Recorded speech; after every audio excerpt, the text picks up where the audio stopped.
un vrai désaccord dans notre quartier. Donc il y a un message de colère qu'on a à passer. Voilà, donc c'est Tchétchènes qui sont venus nous voir pour saccager notre quartier, on va dire. Voilà, donc ils nous ont saccagé 3 fois. Donc 3 fois, ça fait trop. Voilà, la police, ils peuvent rien faire parce que voilà, on a vu que la police, ils ont été là, ils sont venus, ils ont rien pu faire. La police, ils ont vu une scène en direct, ils ont fait demi-tour. Donc voilà, nous on cherche juste à maintenant affronter les assaillants, on va dire. Donc la police, on veut que vous vous écartez, et puis alors, nous on règle le reste quoi. Bah, tout le monde a peur, tout le monde a peur, personne marche. Et tu reflashball devant des familles. Personne marche sereinement aujourd'hui. Personne marche sereinement, du coup c'est ça le problème. C'est un très gros problème, personne marche sereinement, nos familles ont peur, tout ça. Voilà, on a essayé le dialogue il n'est pas passé. Donc voilà, donc nous aujourd'hui, même nous on ne connaît pas, on va dire l'issue de ce problème. Vous avez vu cette attaque? On a tous vu, tout le monde présent ici ils ont vu. Tout le monde présent ici ils ont vu, voilà. Obligé de tous être là, sinon on est mort. Il n'y a pas de non, la police ça sert à rien, arrêtez. Vous allez partir, ça va changer quoi? Pardon? La police ça va partir, ça va changer quoi? Même faut que tu fasses quelque chose, frère. Je vous disais juste, la police ça doit être là tous les jours. Les problèmes sont quotidiens tous les jours. Là c'est vrai que c'est là, c'est sûr que là la presse c'est de parler de cette situation, donc forcément ça fait venir tout le monde. Sinon s'il n'y avait pas la presse qui avait parlé, ils grèvent l'argent, les autres, et nous il fait genre comme si sur quelque chose. Mais comme dès que la presse s'empresse de quelque chose, donc on donne un la police, ils veulent les Tchétchènes, ils font demi-tour. Parce que nous, on va tuer des gens, on va se faire tuer. C'est comme ça que ça va se passer. À la fin, faudra pas venir pleurer. Vous allez pas venir ici pour faire je sais pas quoi, les marches blanches et compagnie. Ça sera rien, ça sera trop tard. Appel au calme qui a été formulé dès hier. Saluer les policiers de la CRS 8 qui sont arrivés en sécurisation cet après-midi et qui ont déjà commencé le travail sur le quartier, et y compris sur la commune de Vendeuvre. L'action des services de police hier a été quand même à la fois réactive et a permis d'éviter sans doute des affrontements plus violents que ceux qui ont eu lieu. Moi je vais faire en sorte d'essayer de faire en sorte que la sécurisation puisse durer le temps nécessaire pour ramener un petit peu de calme et de sérénité. On sent que les esprits sont un peu échauffés et c'est bien normal.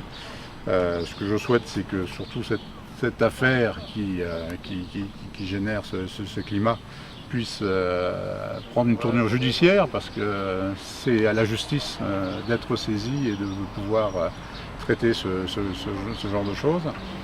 On avait été informé effectivement d'un certain nombre de tensions, mais comme il n'y avait ni plainte ni signalement à la police, c'était difficile pour nous d'intervenir plus avant. Je rappelle que 4 personnes ont été interpellées, placées en garde à vue. Elles seront sans doute déférées à la justice. Voilà, avec des équipements qui ne laissaient guère de doute sur leurs intentions. Et puis là, la CRS est en sécurisation, pas uniquement de la présence de voies publiques, mais aussi des recherches d'infractions ou d'auteurs éventuels de représailles. Ça a été évoqué sur le terrain le peu de temps que je les ai vus en arrivant. Certains jeunes étaient là en disant qu'ils souhaitaient à nouveau en découdre, et donc il faut ramener le calme à tout prix. C'est pas en se faisant justice soi-même, quel que soit le motif, surtout s'il est relativement futile, qu'on arrivera à régler les choses. Donc il faut vraiment qu'on soit dans une démarche qui soit de toute autre nature. Et moi je remercie en tout cas les autorités locales, le travail de coopération qui a été fait avec tous les acteurs de terrain.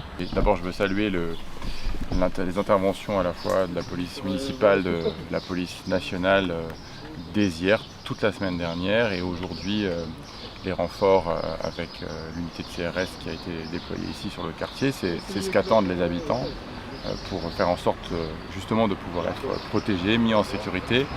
Le Haut-du-Lièvre est un quartier calme, est un quartier familial. dans lequel l'écrasante majorité des habitants aspirent à vivre en toute tranquillité, en toute quiétude, aspirent à vivre en paix et en paix entre toutes les origines, entre toutes les communautés. Et c'est le cas la plupart du temps. Et je veux vraiment dire et redire, notamment aux familles du quartier qui s'inquiètent pour leurs enfants, qui s'inquiètent pour leurs adolescents, qui s'inquiètent pour les plus jeunes, que nous devons être présents à leur côté et que si la police est là aujourd'hui, plus nombreuse que d'habitude, c'est d'abord pour assurer la sécurité sur le quartier. Toutes les personnes qui vont avoir un problème, toutes les familles à problème, on les ramène là. C'est tous des... Voilà, dans un quartier, vous allez voir combien de nationalités. Il y en a combien de nationalités? Est-ce qu'il y a autant de nationalités ici que dans une rue à Nancy, si on peut prendre n'importe laquelle? Vous voyez ce que je veux dire? C'est ça le problème. Donc il faut arrêter de faire ça. Il faut les diviser justement. Ces gens à problème, il faut les diviser. Il faut les dispatcher. Mais si on les met tous dans le même endroit, bah forcément, ça cause des problèmes. Ça, mais personne n'a le courage de le faire. Personne n'a le courage politique de le faire. Personne.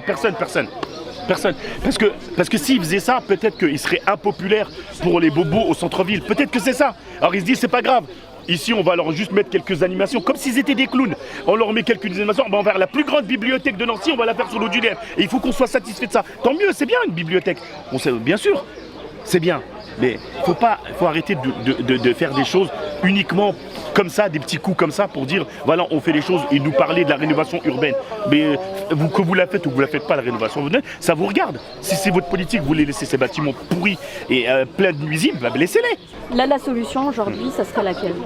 La solution, alors, mais c'est un chantier en fait. La solution est un grand chantier. Alors la solution, pour moi la base, c'est déjà une vraie mixité sociale. Une vraie mixité sociale. La base, elle commence de là.